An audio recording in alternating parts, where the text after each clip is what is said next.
ఈ రిజర్వేషన్ల అనౌన్స్మెంట్ చేసిన ఆగస్టు 1వ తారీఖు నాడు మందకృష్ణ మాట్లాడుతూ రిజర్వేషన్లకు సహకరించిన నరేంద్ర మోడీకి వందనాలు, అమిత్ షా గారికి వందనాలు, వెంకయ్య నాయుడు గారికి వందనాలు, నా మిత్రుడు కిషన్ రెడ్డి గారికి వందనాలు, మీ సహకారాన్ని మీ మేలును మర్చిపోనని చెప్పిండు. రాజకీయ నాయకులకు సుప్రీంకోర్టుకు తీర్పుకు సంబంధం ఏంది? ఎన్వి రమణ మందకృష్ణ ఎట్లా కలిసిండు? ఈ ఎన్వి రమణ మందకృష్ణ కలిసి ఎట్లా సుప్రీంకోర్టు చీఫ్ జస్టిస్ని కలిసిరు అనేది ఎలాంటి కుమ్మక్క రాజకీయాలు చేస్తారు? సుప్రీంకోర్టును చీఫ్ జస్టిస్ని కలిసిరు, ప్రధానమంత్రిని కలిసిరు.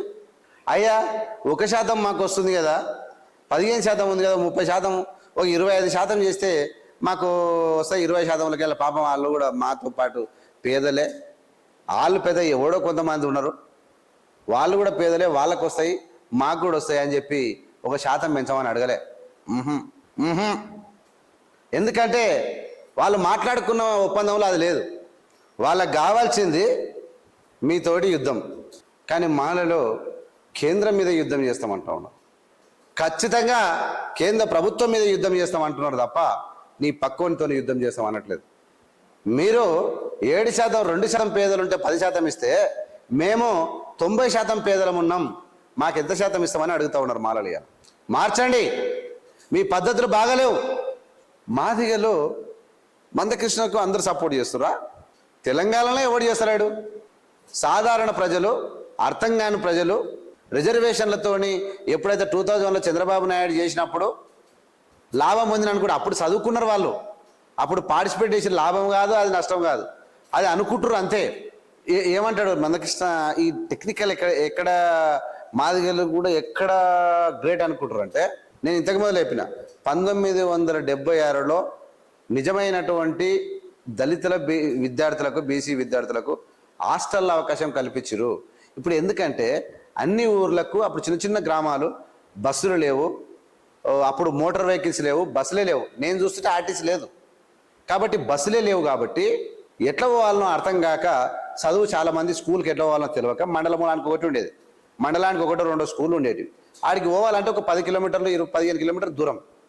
ఎట్లా పోవాలి అర్థం, రోజు పోయి రావడం కష్టమవుతుంది. కాబట్టి వాళ్ళకి హాస్టల్ పెట్టాలంటే 1974లో కొన్ని హాస్టల్స్ వచ్చినాయి.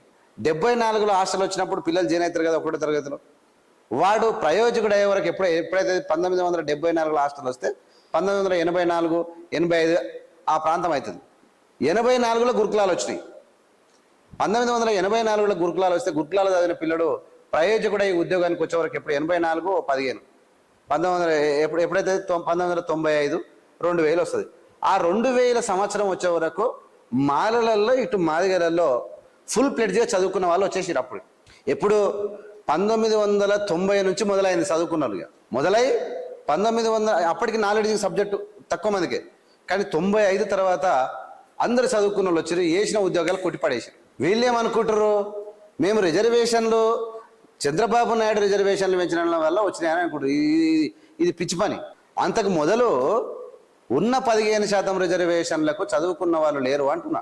ఇచ్చినటువంటి 15% రిజర్వేషన్లు ఇస్తే దానికి ఎలిజిబుల్ అయినటువంటి చదువుకున్న వాళ్ళు ప్రొఫెషన్ కోర్సు, మెడికల్ ఎడ్యుకేషన్ కానీ, లేదంటే ఇంజనీరింగ్ ఎడ్యుకేషన్ కానీ, లేదంటే మన వెటర్నరీ కానీ, లేదంటే అగ్రికల్చర్ కానీ ప్రొఫెషన్ కోర్సు, లేదంటే పీజీ కానీ పోస్ట్ గ్రాడ్యుయేషన్ సంబంధించినది, లేదంటే పోస్ట్ గ్రాడ్యుయేషన్ సంబంధించినటువంటి కోర్సులకు సంబంధించినవి కూడా అప్పుడప్పుడే వస్తున్నాయి అన్నమాట. ఇవన్నీ మనం ఒకసారి చూసిన తర్వాత మనకేమర్థమవుతుందంటే, ఎడ్యుకేషన్ పూర్తి స్థాయిలో అందుబాటులోకి వచ్చిన తర్వాతనే, విద్యా ప్రయోజనాలు పెరిగిన తర్వాతనే ఉద్యోగాలకు దళితులు ఎలిజిబుల్ అయ్యారు. అదే సమయం లోపల రిజర్వేషన్ వచ్చింది కాబట్టి అది వీళ్ళ ఖాతాలు వేసుకోవడానికి ప్రయత్నం చేస్తారు. అదేమి కాదు.